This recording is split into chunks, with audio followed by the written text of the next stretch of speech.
गौरी की आंखों में बेचैनी साफ झलक रही थी जब उसने देखा कि दादी पर डायनों का काला जादू पूरी तरह हावी हो चुका है। उनके चेहरे की मुस्कान गायब थी, आंखें बेजान और शरीर कठपुतली जैसा हो गया था।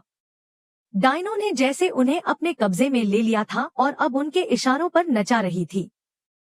पूरा घर स्तब्ध था, हर चेहरा डरा हुआ, हर आंख नम थी। दादी कभी गिरती, कभी संभलती और फिर से नाचने लगती, मानो उनका शरीर उनकी अपनी नहीं रहा हो। डायनों की कुटिल हंसी पूरे माहौल में गूंज रही थी और उस डरावने नाटक का हिस्सा बनी दादी एक खिलौने की तरह लग रही थी। गौरी और परिवार के बाकी सदस्य यह दृश्य देखकर खुद को असहाय महसूस कर रहे थे। मोहना, हर्ष, अर्जुन, हर किसी के मन में बेचैनी थी, लेकिन किसी के पास कोई उपाय नहीं था।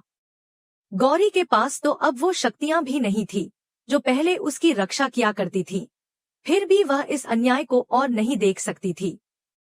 उसका मन करा उठा।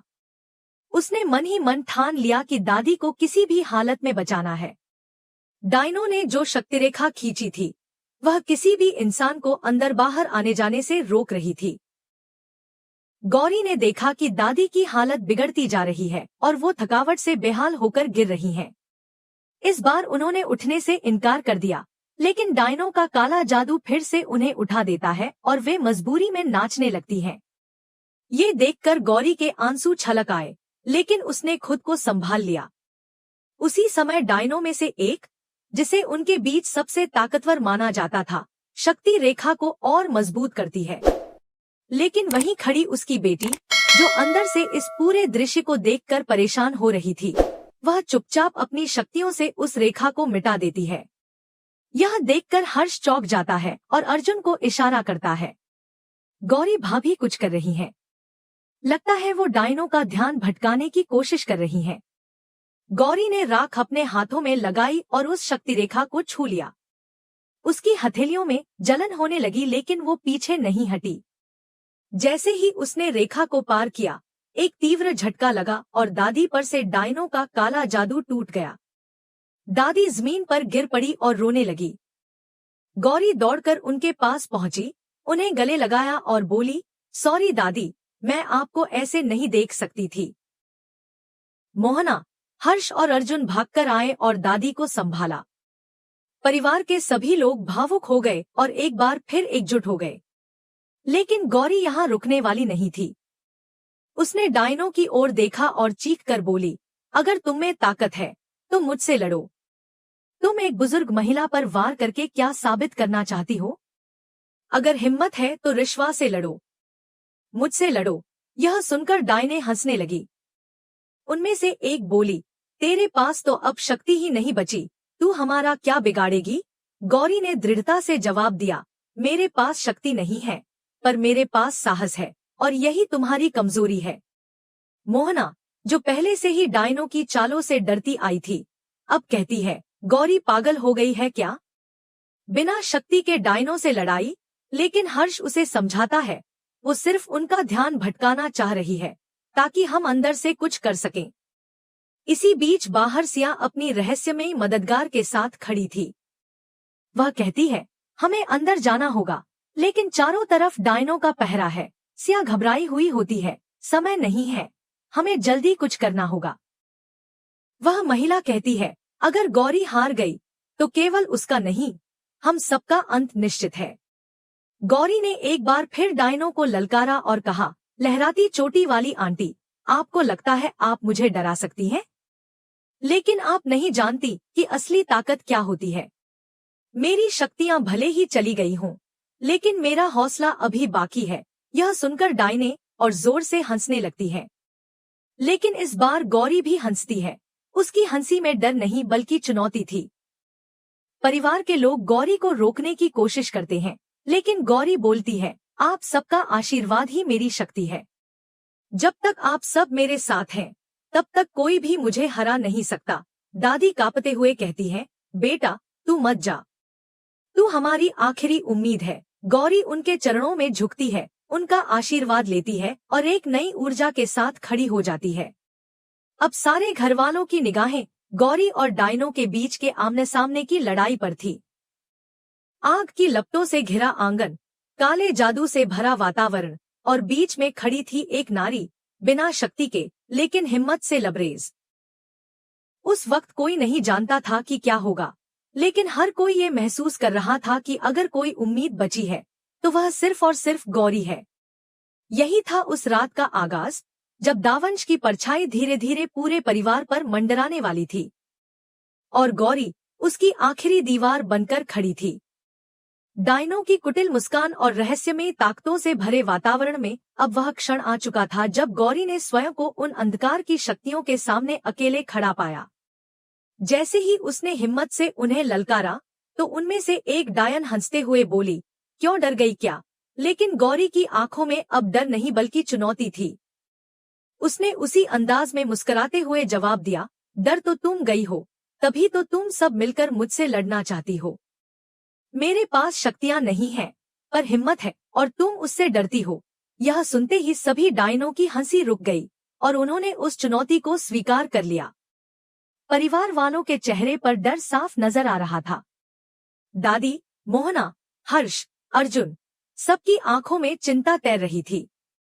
मोहना तो यहाँ तक कह बैठी कि गौरी के पास शक्ति न होते हुए भी वो कितना घमंड करती है, लेकिन वो जानती थी कि अब हालात काबू से बाहर हो चुके हैं।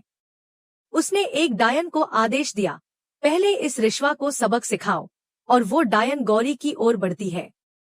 घरवाले उसे रोकने की कोशिश करते हैं। दादी रोती है और कहती है, बेटा, हमारे लिए खुद को मत खो, तू ही हमारी उम्मीद है। मगर गौरी झुकती है, दादी के चरणों को छूकर आशीर्वाद लेती है और मुस्कुराकर कहती है, सच्ची शक्ति रिश्वा मणि में नहीं, आप सबके आशीर्वाद में है। मैं उससे ही लड़ूंगी। इस सब के बीच विहान की मां भगवान से रो रो कर प्रार्थना करती है, मेरी गलतियों की सजा मेरी बहू को मत दीजिए भगवान, मेरी बच्ची को कुछ नहीं होना चाहिए, रक्षा कीजिए उसकी। उधर गौरी अब अपने डर को पीछे छोड़ते हुए उन डायनों की घेरेबंदी के बीच उतर जाती है। हवा भारी हो चुकी थी, आसमान जैसे किसी अनहोनी का इशारा कर रहा था। डायने गोल घेरे में उसे घेर लेती हैं और जादुई मंत्रों से अपने पहरे को और भी सघन बना देती हैं। गौरी के लिए अब यह सिर्फ एक लड़ाई नहीं, बल्कि परिवार और सत्य की रक्षा का यज्ञ बन चुका था।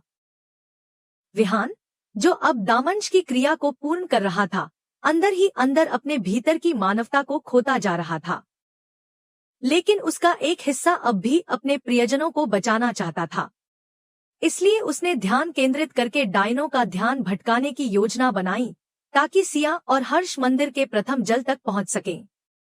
तभी गौरी के चारों ओर की डायनें उस पर वार करने लगती हैं। वह देखती है कि एक कांच का टुकड़ा पास में पड़ा है। वह उसे उठाकर एक डायन पर वार करती है, लेकिन उससे पहले ही एक डायन पलटवार करती है और अपनी काली शक्ति से गौरी को गंभीर रूप से घायल कर देती है। गौरी की चीख सुनकर पूरा परिवार चौंक जाता है। सभी की आंखों में आंसू आ जाते हैं, लेकिन डायनों के पास दया की कोई जगह नहीं थी। मोहना तब बोलती है, इसकी जान मत लेना, लेकिन इसकी आंखें, आवाज, सब कुछ छीन लो। इसकी जान तो सिर्फ दामंश लेगा। यह सुनकर एक और डायन अपने बालों में छिपी नुकीली पिन निकालती है और हवा में उसे घुमाकर गौरी की ओर भेज देती है। गौरी इससे बचने की भरपूर कोशिश करती है, लेकिन वह वार लगातार उसका पीछा करता है। हर दिशा में वह घिरी हुई थी, लेकिन उसका मन हार मानने को तैयार नहीं था। इस बीच सिया और हर्ष मंदिर के रास्ते पर हैं।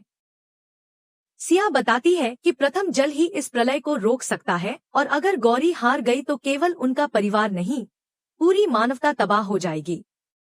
साथ खड़ी रहस्यमयी महिला सिया को रास्ता दिखा रही थी और कह रही थी, हमें जल्दी करना होगा, समय नहीं है। हर्ष, अर्जुन और सिया तेजी से मंदिर की ओर बढ़ते हैं, जबकि गौरी अभी भी डायनों से लड़ रही होती है। अचानक अर्जुन के सामने एक डायन प्रकट होती है और वह डर के मारे थम सा जाता है। वहीं दूसरी ओर एक डायन गौरी पर और वार करने के लिए अपनी बहन को भेजती है। गौरी उससे बचते हुए गिरती है और सीधे विहान के सामने आ जाती है। वह लहूलुहान है, उसका शरीर कांप रहा है, लेकिन उसकी आंखें अब भी उम्मीद से भरी हैं। उसे याद आता है वो वक्त जब विहान उसे एक खरोच आने पर बेचैन हो जाता था। उसका सिर सहलाता था, उसे अपनी जान से भी ज्यादा चाहता था। और आज वही विहान उसे देख भी नहीं रहा। वह अब दावंश की शक्तियों में पूरी तरह डूब चुका था। उसका चेहरा अब पहले जैसा मासूम नहीं रहा। वह बस अपनी शक्ति को पूर्ण करने की कगार पर था। डायने हंस रही थी। उनकी आंखों में क्रूरता थी, लेकिन गौरी अब भी अपनी आत्मिक शक्ति को महसूस कर रही थी। और तभी जैसे ही एक और वार गौरी पर होता है, वह अपने मन की ताकत से उसे रोक देती है। डायने चौंक जाती हैं। बिना किसी बाहरी शक्ति के गौरी ने उस वार को कैसे रोका? मोहना भी ये देखकर सन्न रह जाती है। उसकी आंखों में पहली बार गौरी के लिए डर और सम्मान दोनों झलकते हैं। गौरी उठ खड़ी होती है, घायल शरीर के साथ, लेकिन उसकी आत्मा अब और मजबूत हो चुकी थी। तभी एपिसोड अपने चरम पर पहुंचता है, जब दिखाया जाता है कि दावंश की शक्तियां अब पूरी हो चुकी हैं। विहान, जो अब पूरी तरह दावंश बन चुका है, सामने आता है और पूरे परिवार को देखकर बोलता है, अब अंततः का समय आ गया है। अब तुम्हारा अंत होगा गौरी। वह अपनी जादुई शक्ति से वार करता है और यही एपिसोड खत्म हो जाता है। अगले एपिसोड में पता चलेगा कि क्या गौरी उस विनाशकारी शक्ति का सामना कर पाएगी, या फिर वह भी अंधकार में विलीन हो जाएगी। जानने के लिए जुड़े रहिए। वीडियो पसंद आया हो तो लाइक, सब्सक्राइब और बेल आइकन दबाना मत भूलिएगा। Radhe Radhe, take care.